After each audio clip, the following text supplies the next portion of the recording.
warahmatullahi wabarakatuh.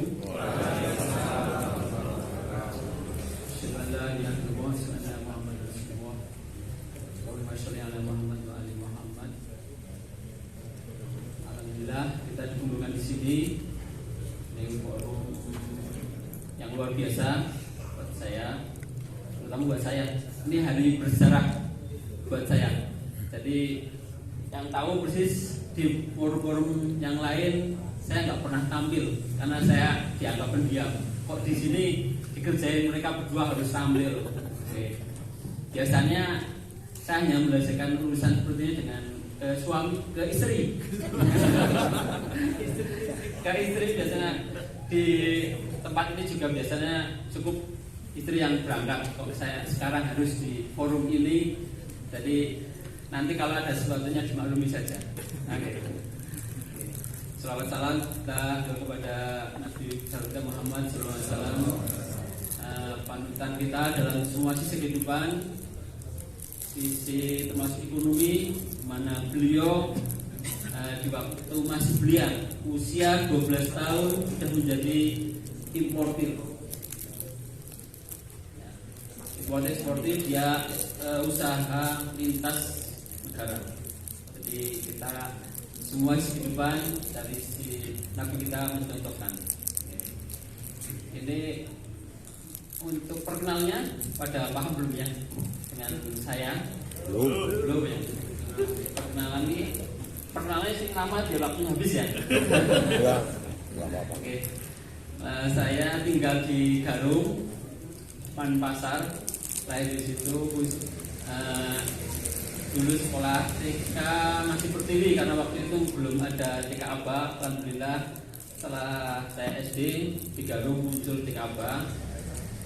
SD 1 lokasinya di sebelah SD Halifah. SD Halifah, jadi untuk mengenalkan SD kita puisikan bahwa SD kita adalah SD besar. Maka letak SD 1 Garung berada di sebelah SD Halifah. Di samping kecamatan. SMP di SMP 1, SMA saya di SMA Muhammadiyah. Ya, di SMA Muhammadiyah biar lebih paham Muhammadiyah, dan pada waktu itu saya sekolah di Muhammadiyah memang ada hal yang mendasari. Waktu saya kelas 3 SMP, ibu saya waktu itu sakit lagi stroke. Nah, di waktu itu saya berpikiran bagaimana untuk dalam sekolah saya tidak begitu merepotkan orang tua. Nah, pada waktu itu di SMA Muhammadiyah ada beasiswa untuk anak-anak berprestasi. Nah, jadi saya di SMA Muhammadiyah bukan karena tidak diterima di SMA 1. Jadi waktu itu saya juga diterima, tapi saya memilih Muhammadiyah. Karena di situ berbagai pertimbangan saya masuk, ya, dengan berbagai poin dalamnya saya lalui, ya, dan memang saya lebih tahu bagaimana sekolahan yang ada di Muhammadiyah. Saya tahu persis guru-gurunya, bagaimana hal-hal yang insya Allah pada saat ini saya di PDM hal itu jadi pertimbangan karena saya pernah di dalamnya. Waktu lulus dari SMA, saya kuliah di sekolah kedinasan, Sekolah Tinggi Ilmu Statistik. Coba kembali saya memilih sekolah itu dalam rangka nyari yang gratis, lebih cenderung ke gratisnya. Ya, saya tidak sadar implikasi sekolah ikatan dinas. Karena keluarga saya bukan dari keluarga pegawai, saya nggak tahu arti ikatan dinas itu seberapa, itu saya nggak begitu paham. Nah, setelah lulus saya menjalani ikatan dinas. Ya. Dalam prosesnya awal itu saya mungkin dianggap terlalu idealis. Jadi saya ditempatkan waktu itu bebas memilih, yang penting jangan di Jawa dan di Bali, bebas milih. Saya waktu itu memilih di Kalimantan Timur karena di sana ada kakak dan di sana provinsi yang terkaya di Indonesia. Otomatis potensi ekonominya lumayan otomatis dari pihak pegawai juga. Nah, sampai sana saya menemukan hal yang baru sekali, di mana dunia kuliah saya itu walaupun gratis itu mirip pesantren. Jadi waktu itu 90% itu jilbab besar. Jadi lingkungan tidak begitu menganggap itu sekolah, sampai kesannya pondok. Setelah lulus, kok saya dapatkan pada suatu hal yang saya benar-benar baru. Ya, waktu itu saya jadi staf kantor, karena kantor masih baru. Ada suatu rapat di level kabupaten, saya di situ di DPS kabupaten. Ada rapat antar dinas untuk menyusun LKPJ Bupati. Di situ level kepala dinas yang hadir untuk menyusun laporan, dan saya jadi tahu persis apa di belakang dari si birokrasi. Saya shock. Itu akhirnya saya memutuskan, karena di situ saya mengupayakan nggak bisa, saya kabur. Pak, bener-bener kabur. Sampai rumah nggak tahu mau apa. Ya. Lalu ketemu sama guru saya, karena saya dari SMA untuk akrab dengan guru. Maklum, saya SMA agak nakal, jadi perlu dagangan pusat. Jadi saya harus karena banyak bulan dengan guru, saya juga harus ikut dengan guru yang lain. Nah, itu guru saya ngabari kalau ada lowongan di SBI Sepuran. Ya, saya daftar di sana, saya sampaikan saya lulusan ini tapi saya nggak punya ijazah ditahan. Manajernya waktu itu menyampaikan yang kerja kamu bukan ijazah kamu. Pas lulus tenaga di sana, saya di sana saya untuk sebagai auditor. Nah, di situ dari saya bisa saya bangun sistem apapun, sistem yang untuk perlukan saya buat. Saya untuk mengawasi sekitar 3.000 karyawan waktu itu, saya buat sistemnya, penilaiannya segala macam, perubahan saya rasakan optimis bisa. Nah, yang tempat saya kerja dulu kan manggil saya terus, karena kabur kan harus dipanggil, karena saya ikatan dinas harus menjalani 2 kali masa kuliah. Jadi saya kuliah 4 tahun, di 4 harus kerja 8 tahun. Karena belum 8 tahun maka dipanggil. Nah, karena saya di SBI ini merasa berhasil, saya pikir saya optimis di pegawai negeri, di PNS saya juga bisa merubah sistem. Tapi ternyata kalau di swasta itu kan pasti punya ada ownernya, punya ide apa, sampai ke owner, orang akan melihat mana yang bagus sama tidak, dipilih yang bagus akan diterapkan.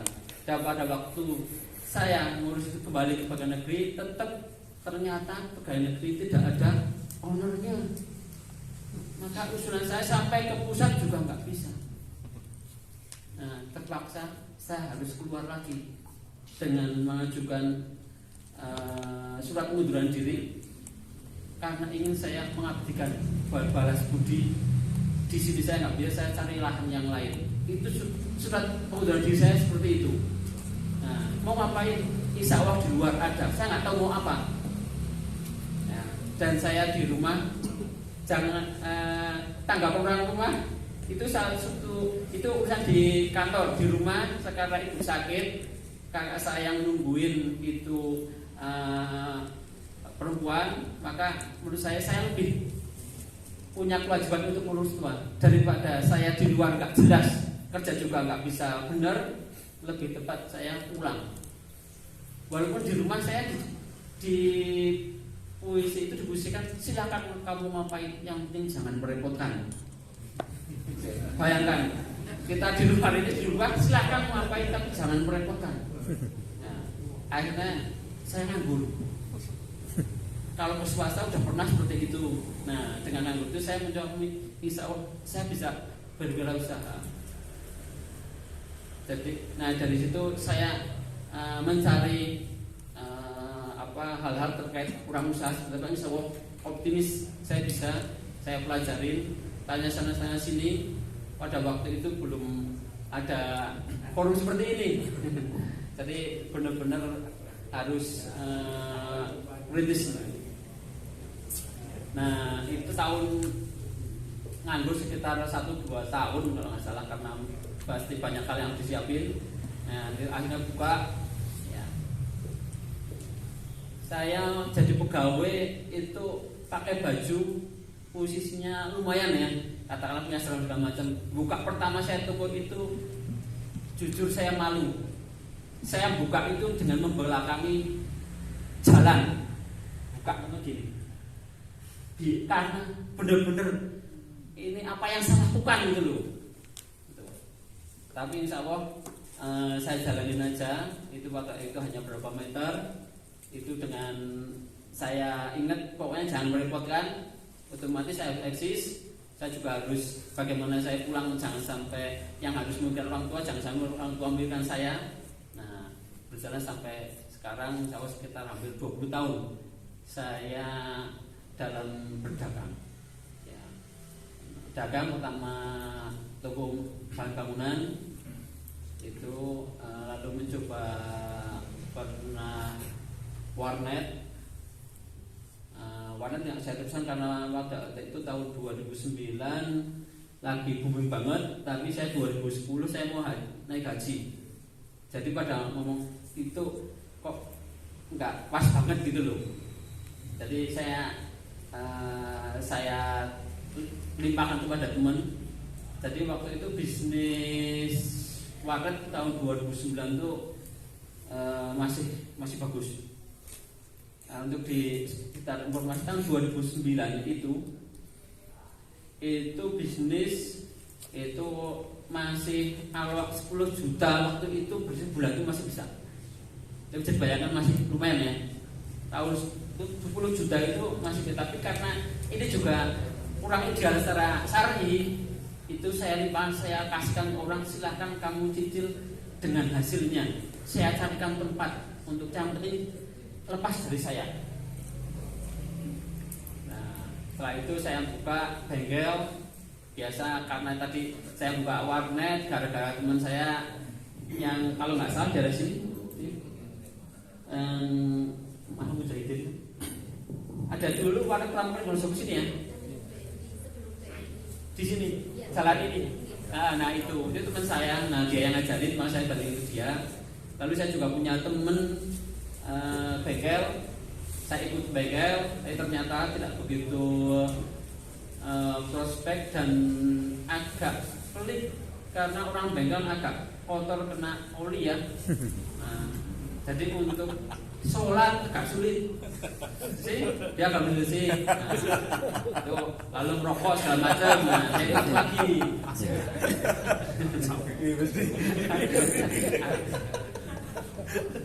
Jadi banyak kali dalam bisnis kita banyak perkembangan. Lalu pernah juga saya main di sektor perikanan di Telaga Mender, udah pada kesana semua ya. Dulu kalau sekarang itu masih ada jejaknya itu. Jadi yang sebelah sana itu Karamba itu, yang wujud itu dulu hampir itu semuanya punya saya. Semua Karamba itu ratusan Karamba. Tapi ya kurang cocok di air mungkin ya. Jadi nggak lanjut. Jadi dulu itu ternyata di daerah endemi penyakit itu seramanya. Jadi pada waktu musim itu akan muncul itu penyakit itu, dan pada itu ada angin ribut, angin luar biasa, ikan saya tumpah semua. Pada waktu itu ada orang berjalan pemancing itu dari Wonosobo, Wadas Lintang itu semuanya misalnya sampai orang mancing itu dari keluarganya itu harus ngirim makan situ biar sibuk mancing, dan hasilnya dipikul itu ikan saya karena tumpah semua. Itu jutaan ikan itu banyak banget. Ya pernah ngasih makan yang nggak sengaja. Nah, itu lalu tahun 2000 itu sekitar tahun 2010 haji. Oh ya, momen haji itu karena saya waktu itu belum menikah, momen haji merubah saya berbisnis. Saya harus berani meninggalkan bisnis saya dalam jangka waktu yang relatif lama, sekitar 40 hari ya, harus ditinggalkan. Saya harus memasrahkan kepada orang lain, dan keluarga saya juga nggak ada yang dipasrahi. saya dengan orang lain. Maka terpaksa saya serahkan diri saya tanpa waktu itu belum ada sistem. Jadi benar-benar modal kepercayaan. Saatnya ya harus karyawan lama yang harus percaya. Gitu. Nah setelah haji saya kok jadi kecanduan puisi malas di toko karena ternyata ditinggal bisa. Lalu tahun 2015 merasa kurang kerjaan. 2014 pas musim nyalek. Nah, saya ikut nyalek. Nah, ikut nyalek dalam rangka saya ingat surat pengunduran diri saya untuk balas budi. Jadi saya dulu kuliah Irlandia, saya artikan saya balas budi kepada negara. Nah, saatnya saya harus membalas budi. Pada waktu itu nyalek, benar-benar mungkin orang yang mau nyalek biasanya berpikiran karena di dalam anggota dewan yang ada nggak ada yang benar gitu ya. Nah, maka ingin berbeban ke dalamnya. Saya ikut proses itu dengan berbagai proses dan dinamika. Dan 2014 saya termasuk caleg paling norak, paling menghebohkan. Sampai urusan di kaos segala macam pada waktu itu lakoni saya, alhamdulillah menang. Nah, yang menghebohkan itu lawannya kalah. Nah, waktu-waktu di dewan yang tadi bahwa di dalam ternyata anggapan kita nggak ada orang yang benar, sayangnya itu terbukti. Di dalam benar-benar berat. Nah, saya juga nggak enak banget apa di zaman. Kenapa kamu di PNS saja nggak kuat kok ke Dewan? Oh iya ya.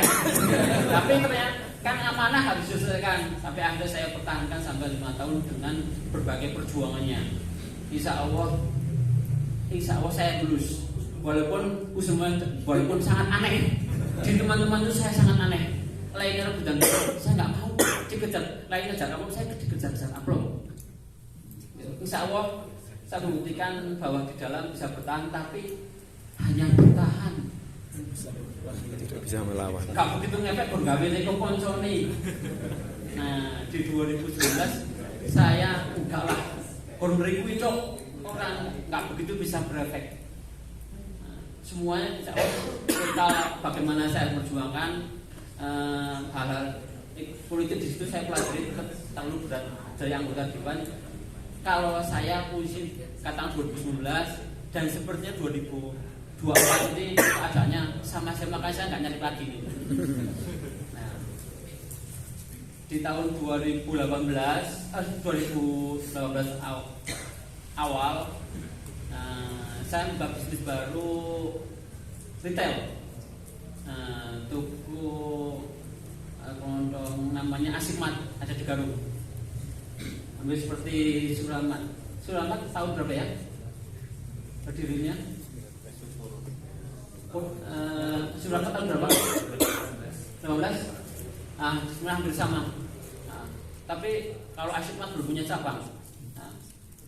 Tapi seperti bocoran ini, saya Suramat ini untuk motivasi aja. Cuma satu sama saya sama semuanya total. Kalau ini setoran bu, untuk ownernya lebih besar yang Asikmat. Itu dengan setoran ini. Nah, lalu bagaimana bisnis itu berjalan? Bagaimana menumbuhkan jiwa? Pertama menumbuhkan jiwa wira swasta ya. Jadi karena ini kembali ke masa ini tadi masalah pribadi. Sekarang bagaimana dengan bapak ibu semuanya? Saya melihat dalam di Muhammadiyah ini yang dulunya Muhammadiyah ini didirikan lalu dipimpin sebagian besar oleh para saudagar, sekarang lagi tidak seperti itu. Kita harapkan yaitu nanti cari hal yang lebih baik, lebih ideal, karena dengan dari saya punya pengalaman berbagai profesi, memang yang lebih bisa untuk totalitas dalam organisasi itu dari sisi orang swasta, orang wira swasta. Ya. Maaf waktu itu habis. Belum. Oke. Jadi dulu di Muhammadiyah itu banyak sekali para saudagar, di mana gerakan Muhammadiyah untuk sosial itu memerlukan backupan anggaran yang besar. Jadi sekarang seperti kita punya pilar-pilar yang awal, pilar pendidikan, pilar kesehatan, dengan sekarang pilar ekonomi, itu sebenarnya memposisikan bahwa pilar ekonomi itu adalah suatu pilar mandiri. Ya, pilar mandiri di sini kaitannya dengan jangan sampai, pada saat jangan sampai pilar yang lain, pilar sosial, pilar pendidikan, pilar kesehatan itu malah masukkan pilar ekonomi. Oke. Di sini ada yang mengelola sekolahan, boleh tunjuk tangan. Yang mengelola sekolahan. Nah, ya. Yang sekolahan ini kan, maaf kalau menangkap bahwa ekonomi perlu digarap kelembagaannya, kalau terlalu maju sekolah mencari sisi ekonomi, saya lihat itu nggak begitu Muhammadiyah banget.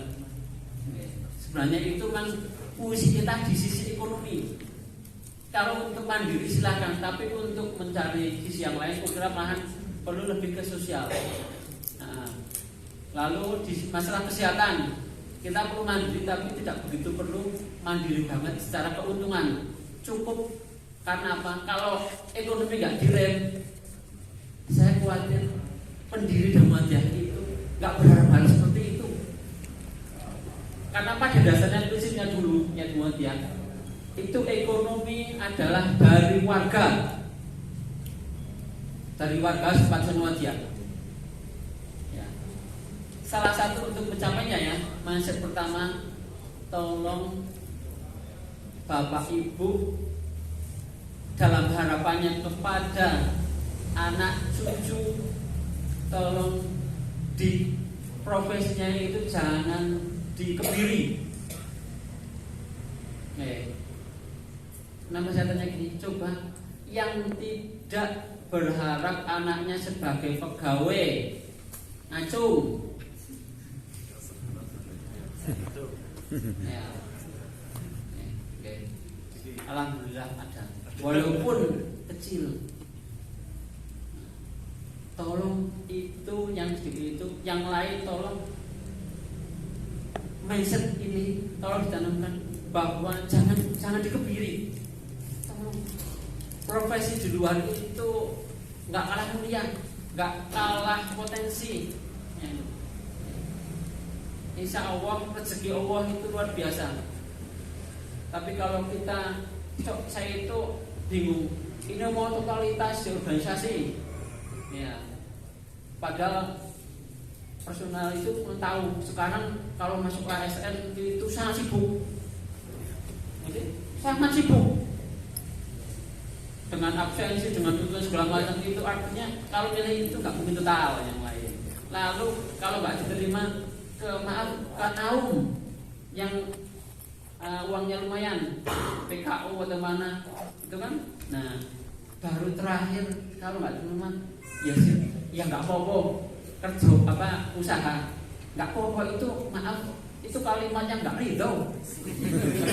Kepepet. Kepeksa. Nah itu jangan. Jadi tolong hal itu karena apa? Ya anak jadinya apa itu sangat tergantung kepada keridhaan orang tua. Alhamdulillah saya dulu pada waktu saya memilih profesi diposisikan yang tidak begitu terbebani oleh pilihan orang tua. Karena waktu itu saya milih ayah saya sudah meninggal. Lalu ibu saya sudah nggak sehat, artinya kapasitasnya hanya bukan hal yang bisa mendominasi. Tapi bapak ibu di sini itu sangat bisa mempengaruhi apa jadinya anak-anak kita ke depan. Tolong di forum ini bahwa kaitan dengan profesi anak, tolong hati pemikiran jiwanya ditata. itu dikembalikan kepada yang semestinya. Oke, mudah-mudahan dapat hidayah. Oke, itu soalnya maaf, kita kalau arahnya ke sana itu kita rugi. Masa anak Gusti Allah memberi rezeki kepadanya kok dibatasi, hanya jadi pegawai. Padahal maaf, ya, kalau jadi pegawai, yang jelas saya nggak dipanggil sih sebagai pembicara nih. Nah, untuk nyalek saya juga TTN lah. Jadi untuk usaha tadi ikan yang untuk itu sudah habis, pasti nggak bisa untuk banget lagi kalau saya jadi pegawai. Nah, untuk spot ya, di Wonosobo itu ada orang pengusaha Wonosobo, asli Wonosobo, sekolah hanya lulusan SD. Omset yang saya tahu itu sehari hampir 2 miliar sehari. Ya kalau dapat keuntungannya minim 100 juta sehari itu ada. Perlu saya sebutkan? Ya saya sebutkan karena orangnya sudah meninggal. Ya. Kalian Pak toko besi Pingin Jaya Sambon itu omsetnya hariannya hampir 2 miliar, 1,5 lebih, dengan berbagai cabang, katakan berapa kota dia itu. Kalau di situ mungkin hampir ya kalau hampir satu sendiri, kalau satu sendirinya hitungan segitu dikalikan yaitu gaji berapa kita ya. Kalau jadi pegawai mau berapa puluh tahun sampai pensiun, nah, dapat sehari gitu kan. Jadi posisi pengusaha kalau pedagang itu kan minimnya pengusaha, benar pengusaha bisa besar sekali ya. Jadi begitu potensinya pegawai menjadi pengusaha. Lalu kendala yang biasa dihadapi untuk jadi pengusaha, paling gampang jawabannya apa? Modal. Modal mati. Saya tadi nyebutnya saya punya modal berapa? Nak punya modal saya korupsi apa di pegawai negeri ini? Nah, artinya saya juga tidak mengandalkan modal waktu itu. Dan yaitu pernah dimodali, jangan ngerepoti penting, bukan modal itu. Dan semakin sekarang ini ada Mas Alfa dan yang lain pengusaha yang tahun hampir 2000-an ini itu semakin menunjukkan bahwa modal tidak begitu hal yang utama ya. Nah, yang penting pertama kemauan, dan yang bisa ke sana harus dilalui oleh keridhaan orang tua. Oke, diridhoi, amun kepeksa. Nah, ridho insya Allah modalnya yang seberapa pun itu bisa dimulai. Lalu setelah modal apa biasanya untuk usaha? Awan ya. Lalu ini ada isi bisnis yang sangat penting yang sebenarnya bisa untuk menjembatani bahwa bisnis itu yang dari pengalaman saya dan sangat mencermati, paling mudah bisnis itu ada mentornya.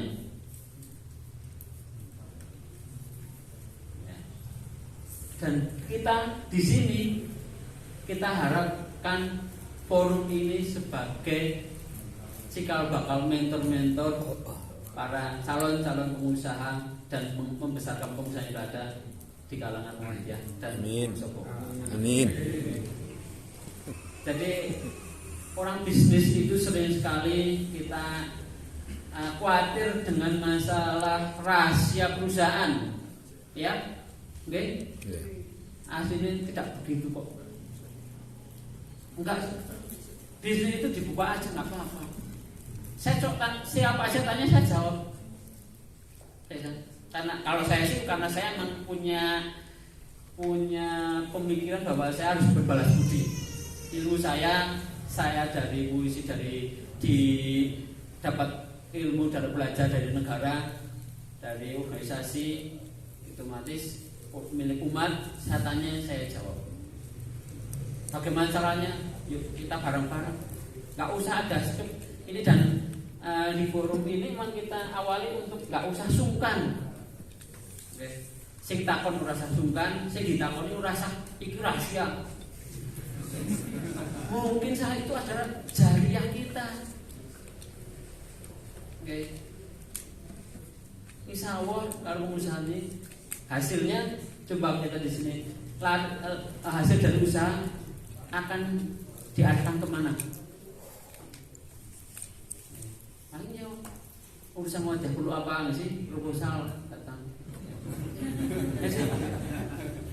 Di ini ada pesan baru di Muhammadiyah sering sekali maaf forum-forum itu kan Yubio sangat mengunggulkan, sangat berbanget dengan pejabat. Nggih, cok rasane mboten. Nun sewu nek di acara proposalnya ke pejabat apa mboten? Proposale ke pejabat mboten? Enggak mungkin dia ke rumah pejabat, enggak mungkin. Tapi kepada pengusaha. Artinya apa? Begitu mulianya, tidak perlu disampaikan tapi membackup. Wah. Itu proposal masuk banyak besok Bapak ini. Dan saya apa ini karena biar jenengan semua jadi pengusaha dan proposalnya nyebar. Insya Allah pada siap akan bergulir jariah kita di situ. Mungkin apalagi yang jadi kendala orang yang memulai usaha mental.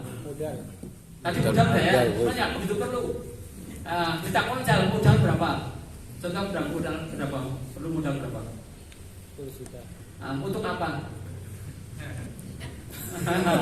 Nggak sih, sering buatan jelas. Jadi kalau mau usaha itu memang perlu apa nih? Ilmu seandainya. Rodo ngawang-ngawang berani membayangkan sekuat mungkin. Jadi saya ingat pada waktu saya pamit di kantor BPS pusat, saya itu waktu itu menghadap levelnya itu orang nomor 1 kementerian. Saya hadapi di situ, lalu saya pulang. Nah, kamu pulang mau apa? Saya bisa membuat energi orang itu tahu ini ada yang akan dilakukan walaupun belum jelas. Artinya apa? Sekuat-kuat kita untuk membayangkan, dan itu tidak bayar dan tidak perlu modal. Ngayal ora modal. Asli niku. Jadi polisi coba sini ini yang modal kan iya nek ana modale. Jajal dibayangke ngopo wae. Jana ini kurang apa? Jangan dibayangke nek ono barange. Wis tekan gone. Ternyata kan kurangnya kurang dikit. Kurangnya apa? Akhirnya kurang informasi. Maaf, waktunya. Oh siap. Kok senang banget kekurangan pemerintah.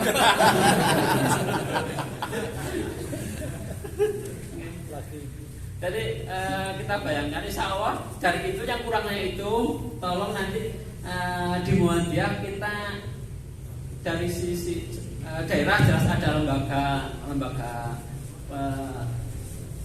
pengembangan UMKM level daerah. Diharapkan di cabang, cabang coba perwakilan dari cabang angkat tangan atau mana cabang mana yang sudah berangkat, Mas Panitia?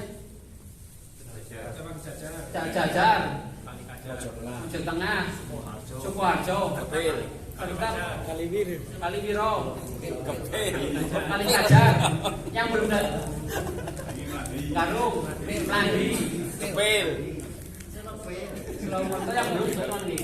Pada Sintang, oh, pada Sintang Kalibawang. Jadi oleh-olehnya dari sini ada salah satu yang dibawa bahwa di Muhammadiyah forum-forum pembicaraan bisnis tolong dibangun. Dibicarakan mau apa nanti ini kan saya pedagang bisa aja nanti di sisi petani sisi apa semua dibicarakan enak. Jadi kita di Muhammadiyah itu usaha yang benar-benar saingan itu jarang kok. Benar-benar saingan itu jarang. Mas Alfa sama Mas Dista nggak saingan sih. Biasa mau sebenarnya nggak begitu gitu loh. Pasar luas banget. Pasar luas banget.